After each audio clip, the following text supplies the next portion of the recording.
aan ku heshiinayna aan ku akhriyo qodobka koowaad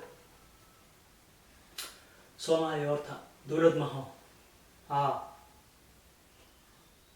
horta lacagta dawladda Soomaaliya shilinka Soomaaliya loo diiday qodobka 12 dalku caasimad ku yeelan Muqdisho leeyahay unu ka qaadanayna qodobka 3 tikada dalku Soomaaliya boorkati mid qura waay Muqdisho waay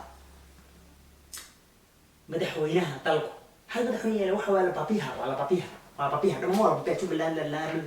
Netherland Uruguay wala babiha unu kaale oo Muqdisho hadan reeb sanaado unu kaale ra'iisul baarlamaanka unu kaale duqa magaalada Muqdisho unu kaale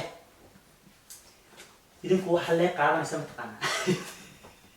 wala la ruqoy waxa badan uga tagtay waqti wax badan waa ka tagtay sanadka waa ka tagays idinku waxa qaadanaysa xoogana way kiniisada yaxna way ku ageelin waxna way ku sheegay wuxuu qaadanaysa hadii ilaahay jiilkay leeyahay wasaaradda diinta iyo awqaafta ayay siinay taas ay leeyihiin Soomaalina waa israacaysa sida ku biyacada qodobka 22 seexun baan kala qaadan doonaa assalaamu calaykum wa ka baxaya aduguna soo galmoos ka dhageysanay wuxuu wada tirana unuqaad waa wuxuu wada tirana unuqaad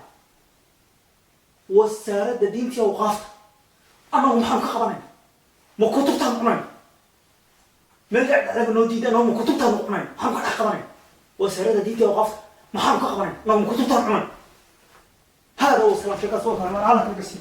والله لا ضلك وابصص البوكر تبينا على كل حاجة ما مقارنة الدولة ما الاعتراف سنتي باربع كوبين حتى ضمن سنتي باربع كوبين